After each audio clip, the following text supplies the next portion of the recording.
It was written by Kay Stonham and Simon Greenall, and the producer was Mario Stylianides. Next week, Robin and Derek and Maureen and Wendy go to Glasgow.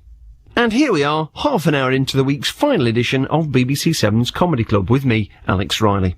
Coming up, another hour of Zoo-style radio from comedy powerhouse Armando Iannucci, after Giles Wemmbley Hogg goes off to the land of thigh-rolled cigars and excellent eye care. Coming up next. What the hell was that? The Martians are coming. But they're a little bit rubbish. Oh, shut up, you old fool! In a script from the League of Gentlemen's Mark Gatiss. Who was he? Big Sparrow. His pen name? Featuring Simon Pegg. Okay, lady, the party's over. Jessica Stevenson. I need your help, desperately. And Mark Benton. The boss is close to a deal, ain't you, boss? Prepare to face invaders from Mars. Man from space, boss! They're here! Doctor Who, starring Paul McGann. You're the two Ellis found at the hotel? Yes. The ones he told me were locked up? Yes. Would you recommend I get myself a new second in command? Probably. Sundays at 6 p.m. and midnight on BBC 7. And the jaw-dropping final episode of that is on Sunday, so try not to miss it.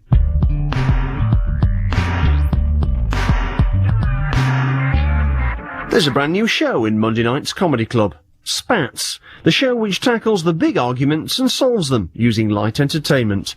In this, the pilot episode, nature is given a going-over. It never fails to astonish me to let people like you look after animals.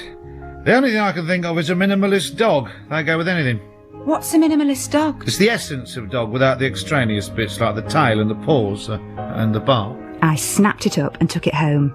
My husband pointed out that the minimalist dog was just a white ball he had to walk 3 times a day. So I let him off the lead at the top of a hill and he rolled out of our lives forever. We bought a coffee table to match instead. 14 minutes of perfectly adequate sketch comedy, written by and starring BBC 7's New Comedy Award finalist Luke Roberts, in Monday night's Comedy Club at 11 p.m.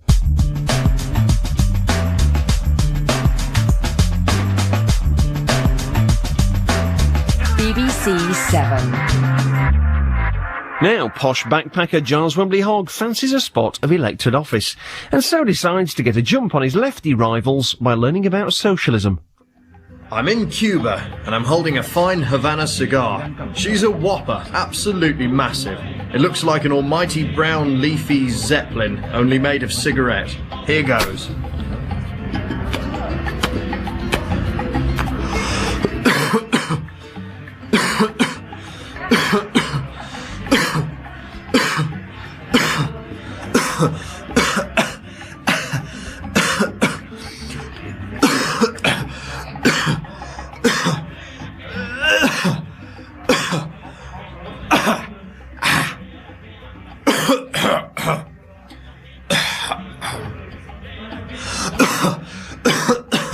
So why have I, Giles Wemmbley Hogg, 2 M's, 2 G's from Bonnie Budley, come all the way to Commie, Cuba? Well, some of the 20th century's most influential figures have been captivated by the mystique of this extraordinary and resilient culture, from Al Capone to Che Guevara, Ernest Hemingway, Khrushchev, and of course Michael Palin. Cuba and its people stand alone, isolated like a flamingo's leg, and if anyone knows how they feel, it's me. It's not easy coming from a private education to a university where apparently as many as 23% of the students aren't from Charterhouse. So in a bid to be more popular, I've nominated myself to be president of the Students' Union. But apparently that's not enough. I have to be elected. The problem is that the only ones who bother to vote are what my father, Peter Wemmbley Hogg, would call a bunch of herbal tea-drinking lesbians. Dad, they're not. Mind you, I did once see Big Jill enjoying a hot ginger infusion. So, to stand a chance of being El Presidente El Wemmbley Hogg, 2 M's, 2 G's, 2 L's, I've come to Cuba. I don't care what it costs, I'm determined to be the best socialist I can. Money no object. This is my story. Socialism, here I come. Taxi!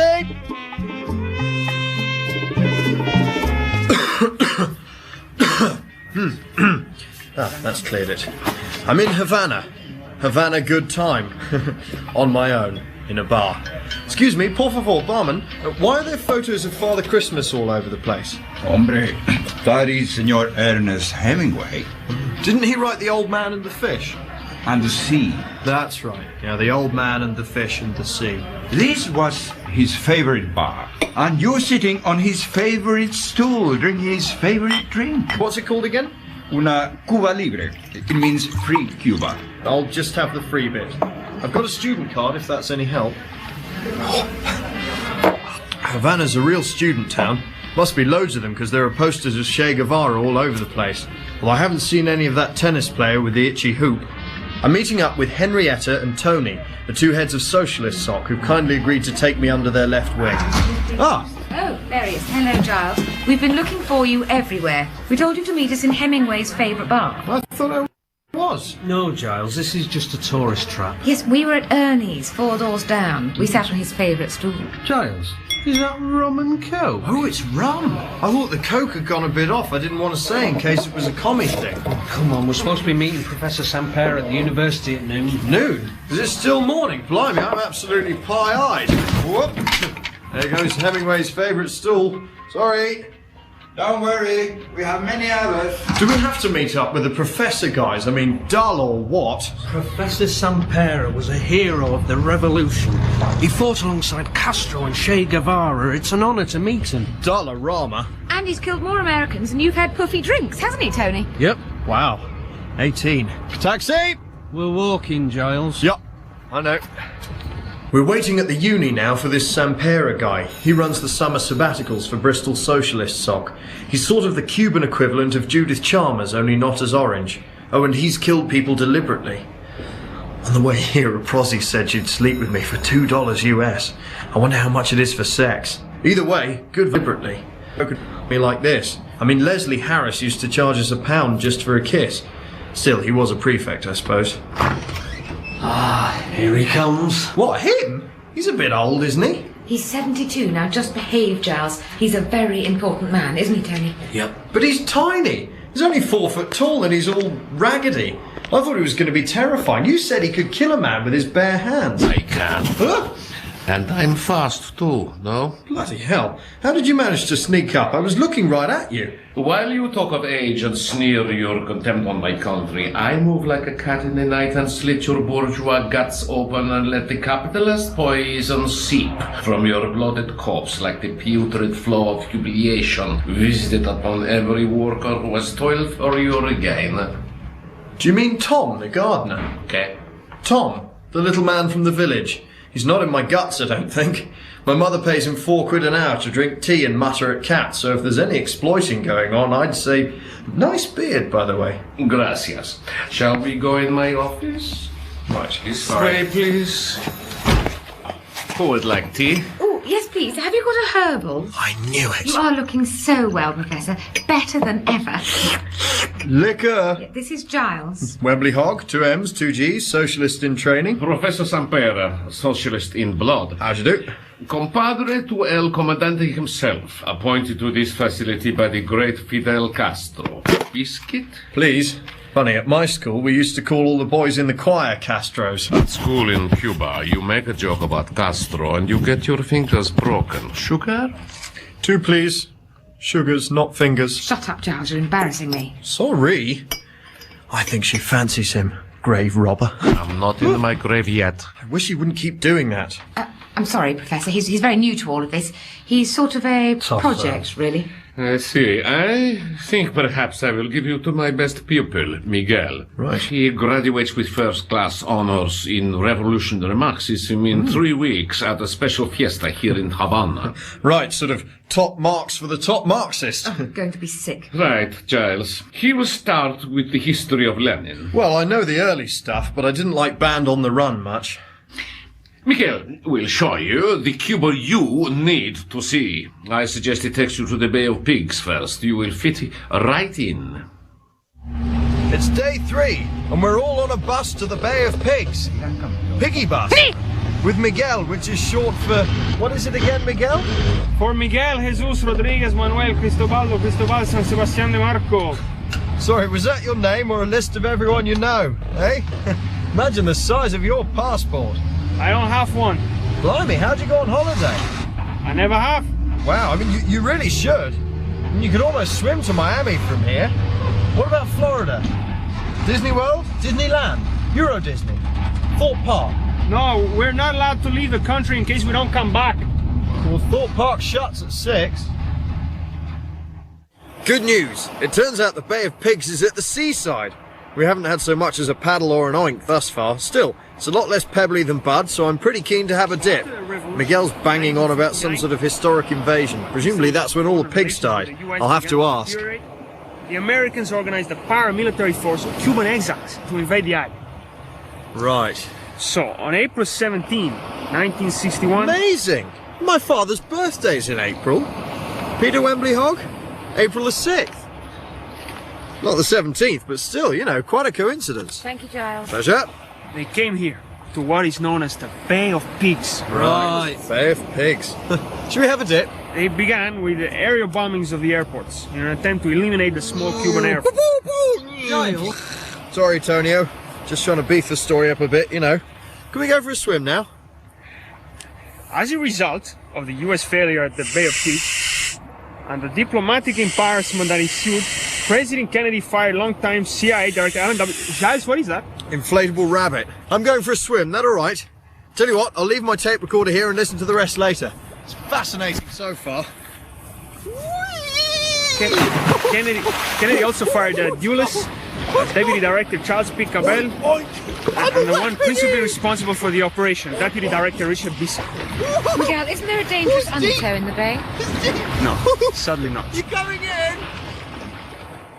Day 6. We're all back at the university waiting in Professor Sampera's office. Miguel took us to a sugarcane thing yesterday. Apparently you're supposed to just suck them like big wooden lollies. I ate 2 whole canes and had to have a lie down for a bit. Yes, while you were consuming vital domestic product, we were inside attending a seminar. On workforce productivity and modernisation. Right.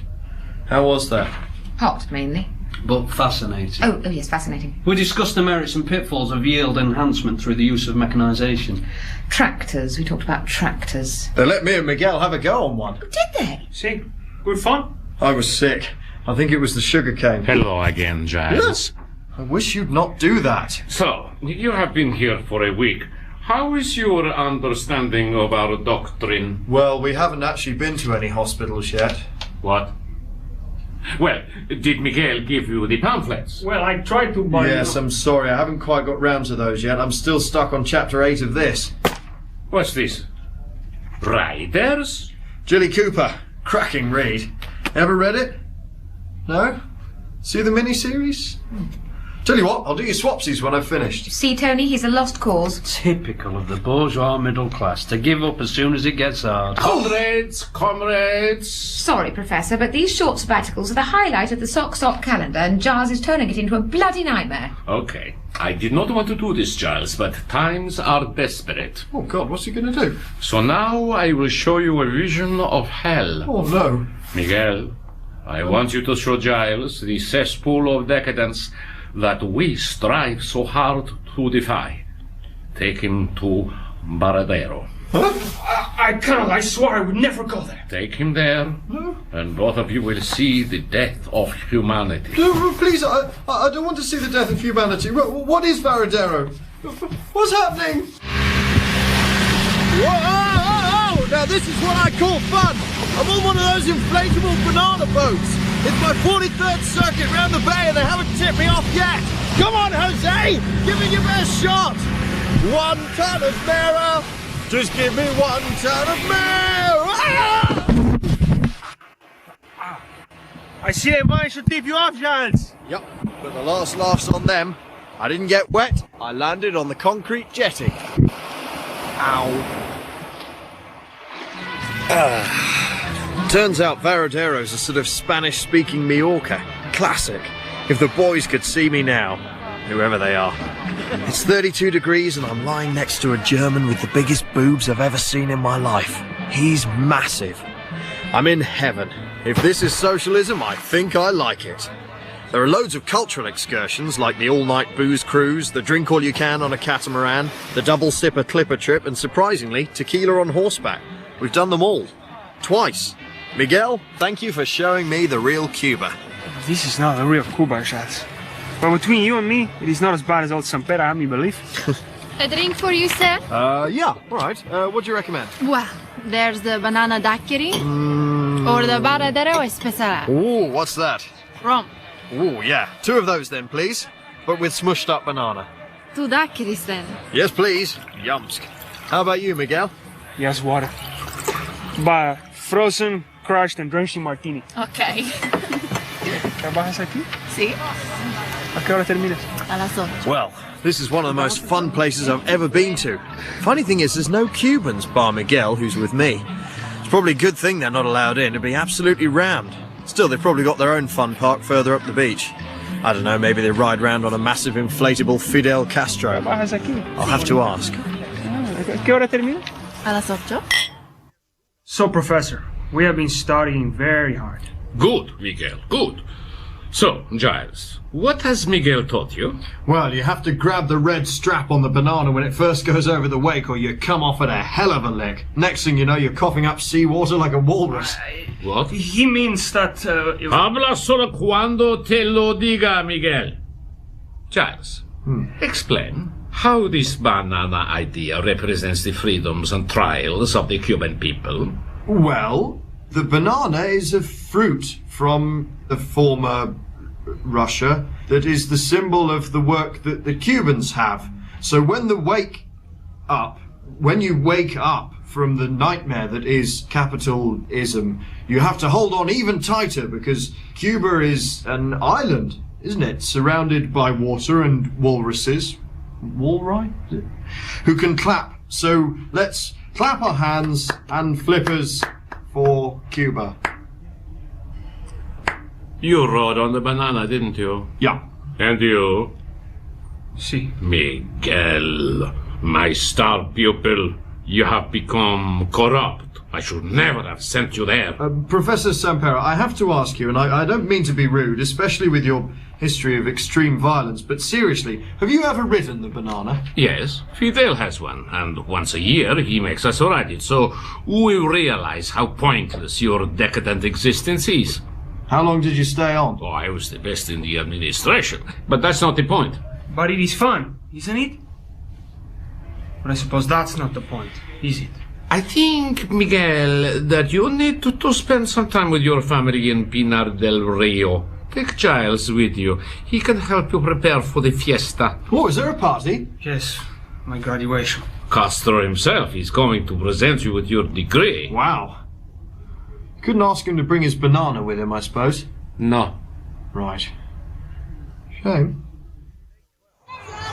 Day 12, and I've come to Pinar del Rio. It's where they grow the cigars. I'm at Miguel's house. Now, apparently they're having a family-only dinner tonight, so they can all catch up on Miguel's news. I think he felt a bit awkward about me being here, so I've decided just to do the decent thing, and only stay for the dinner itself. Then I'll probably just slope off and watch telly or something. Hope they've got a telly. If not, I'll just watch a DVD. Evening time. We're sitting at the table waiting for dinner. Giles, this is my brother Felipe. He's a pediatric doctor. Hola.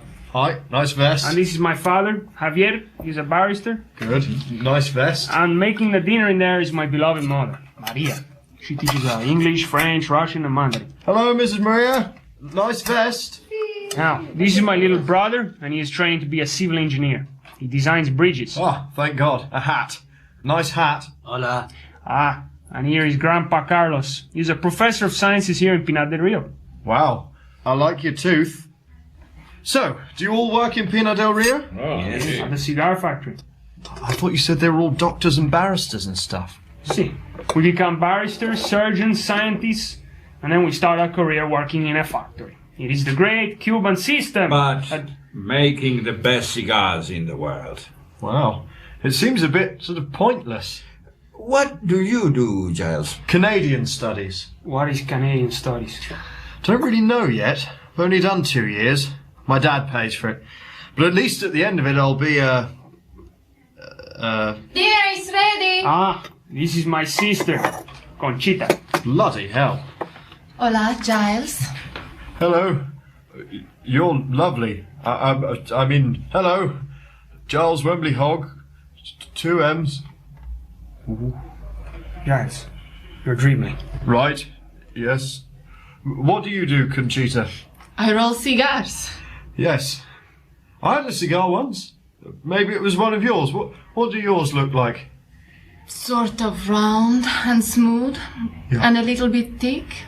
Not too fat, but quite long. Do you need some water, Giles? Could I? Food. Good. What have we got here? Excellent. This is rice and beans, and this is beans with rice. Right. And in here is some beans. Ooh. Beans. And that one is just rice. Well, I'll hold for now. I don't want to fill up on rice and beans before the main course arrives. Oh, this is it. Is it? Blimey, sorry. Conchita, rice, beans, or both? Oh, what a feast. I'm beamed out. We're sitting outside under the stars and the family Miguel are playing some sort of Cuban music. We sometimes have a family sing-along in Budley. Dad breaks out the Neil Diamond and the whole family crackles rosy until the small hours. Or until the police come if Mrs. Bickeridge is in next door. Apparently Miguel's family will be playing for Castro at the graduation fiesta next week. Pressure gig. They don't even know Love on the Rocks, let alone Sweet Caroline. I might see if I can give them a hand. What are you playing, guys? It is called Mi Habana. It is traditional Cuban ballad. Very soft, very nice. Very soft, very nice, but not very catchy, is it? Just play it again. 1, 2, 3, 4.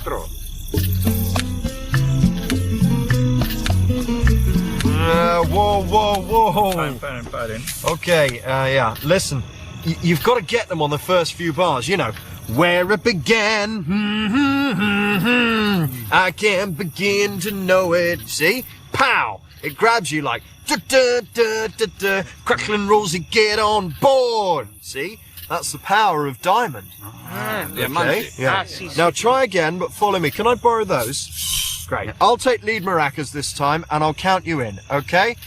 1, 2, 3, 4, go! Yes, better, yes. See, that's nice now, very good, and stop there. Okay, well done, everybody. It sounds not so good, I think. Yeah, you're not wrong. It's no you don't bring me flowers, is it?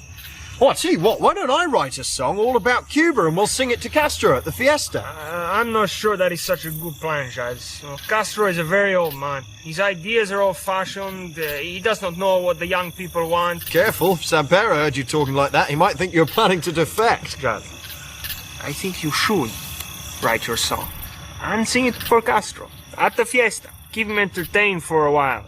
Keep everyone occupied. Come to Conchita's room later. Right, golly. Am I in? I'll be there too. Weird, but... Oh, Giles, we need to speak to you. Oh? Adios. Can I borrow that? I see. No, too rattly. Stick with this. Okay, who knows Coming to America? No. Okay, Reverend Blue Jeans it is. 2, 3, 4. Money talks, but it don't sing and dance and it don't talk. Day 15, and I'm trying to gather ideas for my Cuba song. So what better place to visit than the cigar factory? Well, I can't think of anything that rhymes with cigar at the moment. I'll have to ask. Giles, there you are. I was hoping you would come to see me today. How's the song going? I hope it will be ready in time for the fiesta. The whole family will be ready to leave when you sing it. So, have you seen around the factory? But some of it. One thing though, where are all the dusky maidens? Okay. The ones with the special thighs kept for rolling. No, they do it on tables these days. Is that not a bit uncomfortable for the dusky maidens? Come, I'll show you the cutting room. This is where we separate out the misshapen ones. Well, she hardly looks misshapen at all. The cigars. Now here is the rolling room. They say you can bend a really good cigar without breaking it if the tobacco is fresh and the rolling process of high quality. Really? Let's see. Nope. Nope. Nope. Ooh, not quite. My cigar, stop! Oh. Now I'm going to fall behind on my quota. Sorry, I could try and repair them. Who's got the Pritt stick? No? Tape. Tape? Ah, stapler. Ta-da! Good as new, eh? Oh, what's he doing? While we roll the cigars, this man reads to us, so that the workers are stimulated mentally while they work. Right. I often put Richard and Judy on when I'm working on an essay or reading or something. Do you find that stimulating? No, but could you possibly say stimulating again? Best not. Half of my family are looking at you. Hello. Maybe you should go over there and read to everybody, huh? Tell us something about life outside Cuba. Oh, okay. Right. Well, hello, cigar-ettes. Well, I don't think anything will give you a better picture of the cultural splendour of my country than this book, which is called Riders by Gilly Cooper. So, here's a little catch-up on the story so far. Right, there's Rupert Campbell Black. He's a big cigar, like this one, say a Gran Corona, 9 1/4 inches, according to Gilly. And this fat little Robusto is Jippo Jake. And these little Panatellas are Dizzy and Marion, the stable girls. Now, so far, Rupert, the Gran Corona, here he comes, seduces the lovely Panatellas, Dizzy and Marion, who in turn have been having it off with Jippo Jake, the fat little Robusto. Oh, I think I've broken Jake's, You got another Robusto? It's day 21. I've finally finished reading Riders at the factory. Phew, that orgy scene took a lot of tobacco. So here I am, back in Havana on the seafront. It's the fiesta! Today, literally thousands of undergraduates are becoming overgraduates. What a way to end my trip. All these people and a shot at meeting Castro himself and singing him my now perfect Cuban song. Ah, Giles. Where is Miguel? Where is his family? Professor Sampera, I don't know where they are. I've told Fidel that my greatest student will sing for him. I will be humiliated. I have to find them. Giles, this is all your fault. Hello, Hen. What? Sampera thinks Miguel's up to something. He said it's under house arrest. It's been beastly. Although experiencing confinement has helped me to understand the dialectic of... Shut up! Listen, Wembley Hogg. I've waited my whole life to catch a glimpse of the great Castro. If you mess this up, I will personally do you. I won't, honestly. I know how you feel. I once queued for an hour to meet Tim Henman, and when I got near the front, a lady tried to kiss him, and he just left. Well, that better not happen today. Look, I promise I'm not planning on kissing Fidel Castro. Good. He's got a beard. It is time for the song. Castro's waiting. Where is Miguel? I'll do the song. Okay. Giles, no. It's all right. Hello. Now, I'm singing here on behalf of my good friend Miguel and his family, who have been unavoidably detained. I'm not a trained singer, but I do a cracking good Neil Diamond if pushed. This song is called Cuba, Cuba, and it's about Cuba. Right, I'll count myself in, shall I? I came to Cuba an innocent student to learn of this place Tony said would be prudent, so I travelled this island with my friend Miguel, who explained the bad history and also the smell. No offence, Fidel, but Cuba does honk a bit, doesn't it? Oh, Cuba, Cuba, you have nothing that rhymes with cigars. Cuba, Cuba, except for Hemingway's favourite bars. Giles, get down. Giles, you absolute goat. I've met Cubans, such people, and ate rice and beans, and I think I am seeing just what Cuba means. I feel bad for Sampero, but it's really his fault. So away I must go back to my Budley Salterton. Look, in the water is Miguel. Giles, we're ready. Come on, quickly. Stop them. The Miguels are so good and so keen and so nice, but they want to try more than just beans with old rice. Jump in the harbour wall. So while I sing this song on the seafront Havana, they're defecting from here on a high-speed banana. Room for a small one? How can I come with? Henrietta? Sorry. Vamos, go, go, go! Hang on to me, Conchita! Woo! Giles, you're my hero. You're my Rupert Campbell Black. Yeah, but with a smaller cigar! Well, we dropped El Family Miguel in Miami, and after a tearful goodbye, I realised I'd left my passport in Cuba. But you know, I'm not sure I want to go back anyway. Partly because Cuba will always be with me, but mainly because Sampera said he wants to wear my skin as a coat. Plus, I'm in with a real chance of breaking a world record. The first ever unassisted one-man crossing of the Atlantic Ocean on an inflatable banana. Hit it, Jose! Whoa! Cuba, Cuba, beloved of Castro and Che. Cuba, Cuba, if it weren't for the menu, I'd probably stay. Woo! Giles Wemmbley Hogg Goes Off to Cuba featured Marcus Brigstocke, Olivia Coleman, Edward D'Souza, Sean Mackenzie, Bart Ruspoli, Rebecca Santos and Arturo Venegas.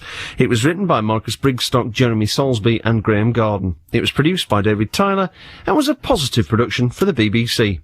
Next week, Giles undertakes a mission to get Cairo twinned with Budley Salterton when he goes off to, that's right, Egypt. One small step for man, a taxi ride for Ronnie Corbett. Cartoonist, satirist, comedian. A lot more fun than Ronnie Ronald and not as much use as luminous car clubs. And much missed player of Mornington Crescent. Oval Road.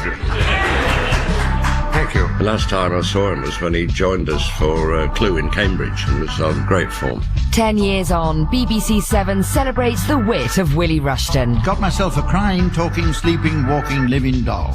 Anyone got a bicycle pump? I'm sorry I haven't a clue with Willie Rushton. Very good. Weeknights at 7:30 from Monday.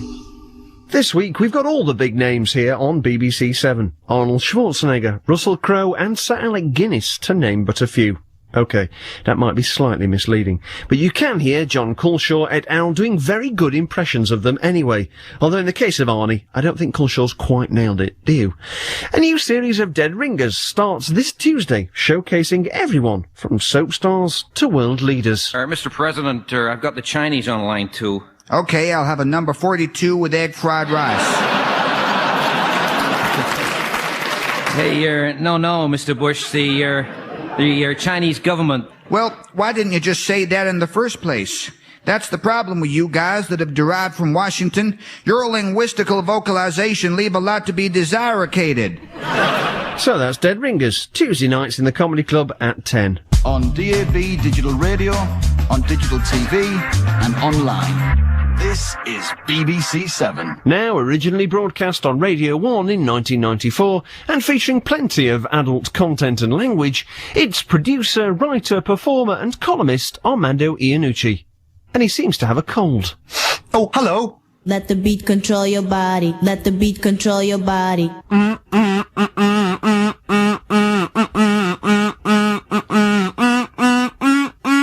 Let the beat control your body. Let the beat control your body.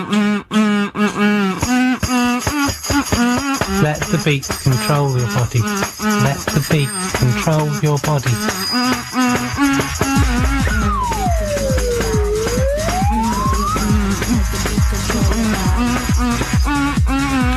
Armando Iannucci on 1FM, the voice of reason, but from a collapsed lung. What you're listening to is the Anthony Dugdale remix of Let the Beat Control Your Body.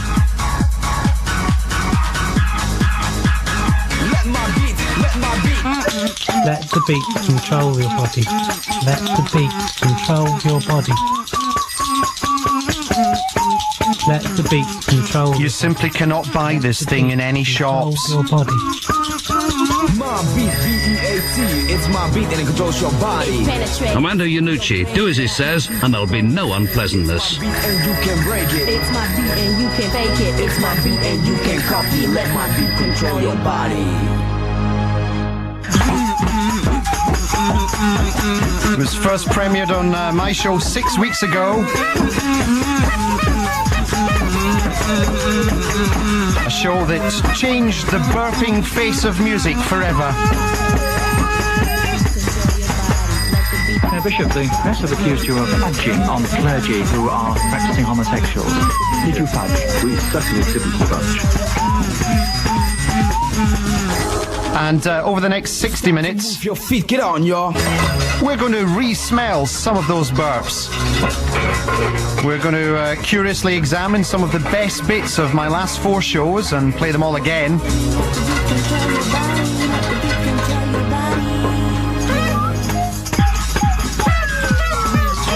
more shows that will make the BBC feel ashamed with what they're putting out this time next week.